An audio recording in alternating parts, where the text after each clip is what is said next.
Asthma is a fairly common obstructive lung disease affecting about 5% of the population of the United States.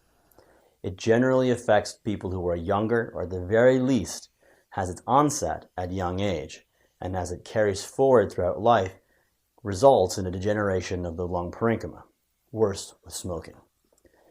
You want to compare asthma to COPD. I'll do that a little bit in this lecture, but in the pulmonary section, you'll learn about asthma and you'll learn about COPD, and you want to be able to compare the two. Let's start off by talking about the pathology of asthma. Asthma is a product of both bronchoconstriction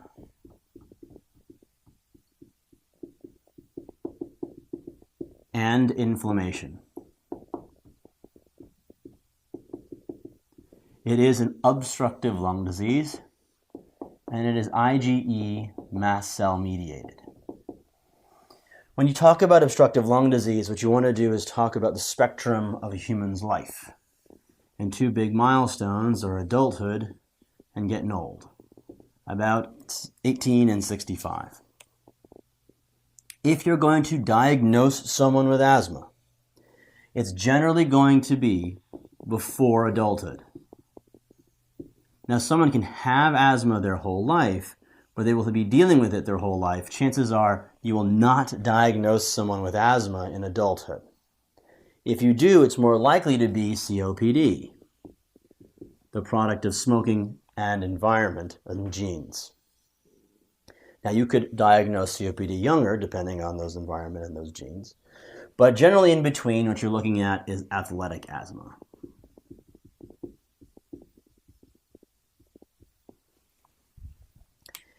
To find a patient who has asthma, what you should look for is the telltale signs of bronchoconstriction, and that is wheezing.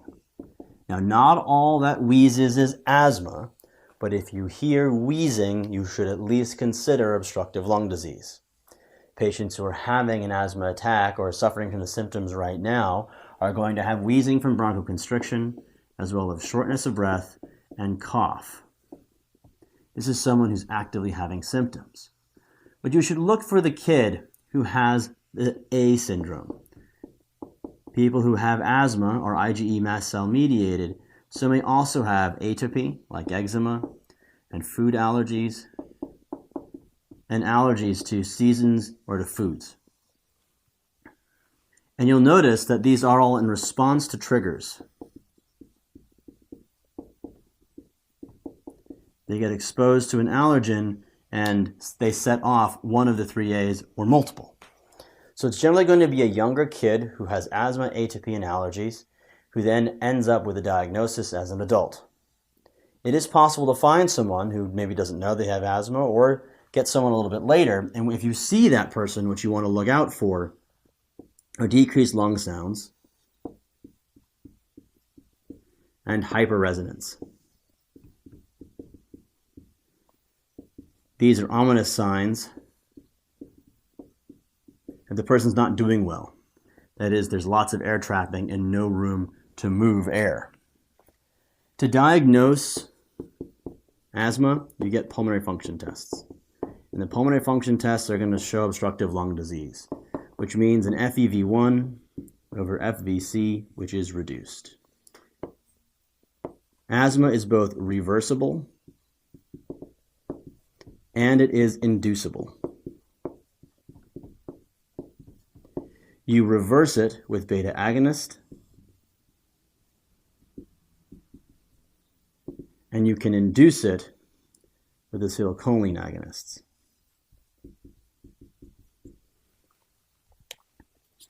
If someone comes in thinking they have asthma, what you're going to do is get them pulmonary function tests.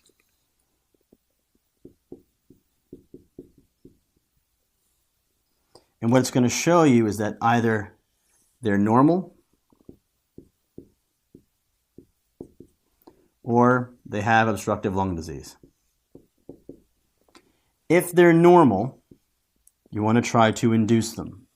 Use methylcholine. If the methylcholine challenge causes bronchoconstriction, then indeed they have asthma. If it does not induce, since they did not have abnormal PFTs to begin with, this is not asthma. On the other side, if you find a reduced FEV1 over FVC, you have obstructive lung disease, you want to try to rescue them. You do that with a bronchodilator, albuterol. And if you're able to reverse the symptoms and the findings, that is asthma. They've got the diagnosis. If it does nothing, it's not asthma. And when you have asthma diagnosed, you then need to know how to treat it. And since the problem is both bronchoconstriction and inflammation, it should be no surprise that the treatment is going to revolve around bronchodilators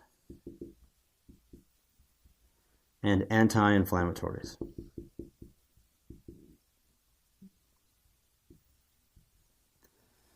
All right, bronchodilators are going to come in the form of short-acting beta agonists and long-acting beta agonists. Anti-inflammatories can come in the way of inhaled corticosteroids, leukotriene antagonists, and oral steroids. You generally want to avoid oral steroids. Now you can use the stabilizers, nitochromil or chromalin. And you see the omyl, chromal suffix, prefix. This is going to be used only in the case of athletic asthma when they know what the triggers are and they're going to be exposed to it anyway. So they say, oh, I'm going to go do that thing, and so I'll take this medication before I get exposed. Because it's so unreliable, this is almost never the answer unless it's so clear that to be athletic asthma that it can't be anything else. But when you're treating asthma, you're going to use primarily the bronchodilators and the anti-inflammatories. So what do you start and what order do you do it in? Well, it depends on the severity of the asthma as determined by their symptoms and their FEV1. And we break it down into 5 categories.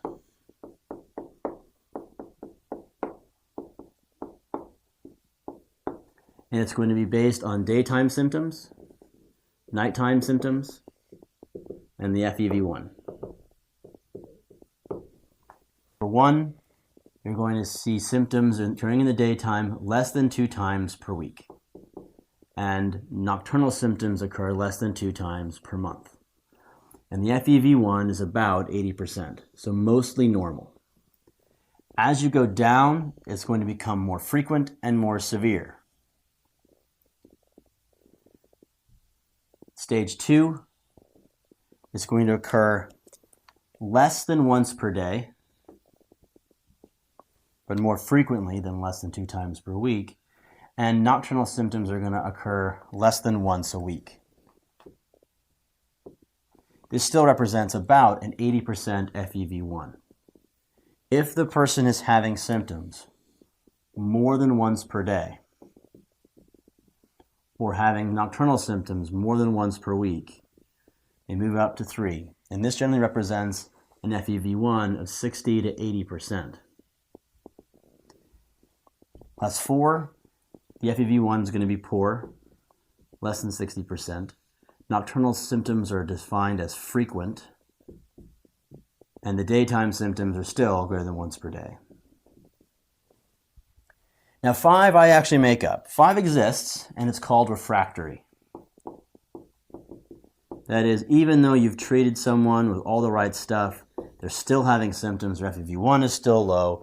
Refractory asthma requires oral steroids. And the way this is supposed to go, in terms of the nomenclature, is intermittent, then persistent, mild, moderate, severe, and refractory is when everything else doesn't work. So you use this symptom frequency and FEV1 to drive your treatment. And it's going to escalate in a very reliable pattern. You're going to start off with a short-acting beta agonist. They only use their albuterol inhaler when they need to because it happens so infrequently. But if it happens more often than not, then what we need to do now is give some sort of controlling medication. You do that by adding an inhaled corticosteroid. If still more long-term control is required, you add to that a long-acting beta agonist. It's very important to know that you do not use a long-acting beta agonist on its own. If you do, you increase the risk of asthma-related death. The reason is that you are giving them only beta agonists and no anti-inflammatories. If you're going to give someone a long-acting beta agonist, they must be on inhaled corticosteroid. The short-acting beta agonist alone doesn't do it. They must be on inhaled corticosteroid. Leave it at that. If you still have more symptoms, the next thing to do is to increase the dose of the inhaled corticosteroid and continue the LABA. And ultimately, if you fail and you're going to refractory, this is when someone gets put on chronic PO steroids. Now, for all intensive purposes, we left this out of the discussion. A leukotriene antagonist and inhaled corticosteroid are essentially the same thing. Use them interchangeably, but don't use them both. But here's the thing. If someone comes in and needs more medication, chances are it's not the asthma. What you want to do is make sure they're doing the things right. So first, you want to test, do they know how to use their inhaler? And so you observe them do it. The second thing you can do is add a spacer so that the inhaled medication is getting in their lungs and not in their mouth. And finally, you really want to stress this, medication adherence. Because chances are it's the patient's lifestyle or use of the medication, not the need for more medication. So you need to make sure that that's it. Don't put them on more medication. Make sure they're using what they got the right way. All right, so that was asthma, its diagnosis and what it looks like, a lot on how to treat it. Now let's talk about the asthma exacerbation. That is someone who has asthma, it's exposed to a trigger, they come in with coughing and wheezing. So someone comes in with the signs and symptoms of an asthma exacerbation.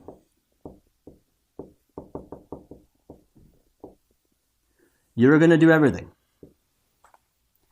You're going to give them oxygen to keep their pulse ox above 90%.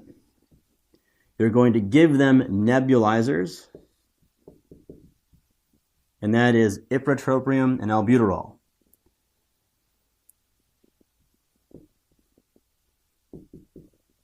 You are going to give them steroids, oral or IV, depending on their severity, and you are going to assess their peak expiratory flow rate. That's going to tell you, are they getting better or worse? There's one of three things is going to happen. They're going to get better, and they're going to go home. They're going to get worse, and they're going to go to the ICU. Or they're going to need more time, and they're going to go to the floor. All asthma exacerbations revolve around rapid-acting inhalers or nebulizers and steroids. The way you deliver them and for how long is determined by how bad they are. You can send someone home or treat at home an asthma exacerbation with some oral prednisone and some increased use of their metered-dose inhalers. While some patients are so sick, they're going to need continuous nebulized treatments on a ventilator. The way you assess that is by saying, what is your response to my initial therapy? The people who can go home, have no oxygen requirement, who are not wheezing anymore, and whose peak expiratory flow rate is greater than 70%. This person's getting better. They still need metered-dose inhalers and some prednisone to carry off their asthma exacerbation, but they can do that at home. The person who needs the unit has an increased oxygen demand, a rising CO2 on a blood gas, decreased lung sounds. Now, the absence of wheezing might sound really good to you, right? Like, yeah, they're getting better. But no, if you have decreased lung sounds, the wheezing is going away because they can't move any air. That's a bad sign. Or a peak expiratory flow rate less than 50%. Now, ideally, they'll know what their best is, their peak expiratory flow rate. They'll come to you and say, my peak expiratory flow rate at best is. And you have to compare what they can do relative to what they're able to do when they're healthy. A person who goes to the unit gets a ventilator, IV methylprednisolone, and continuous nebs.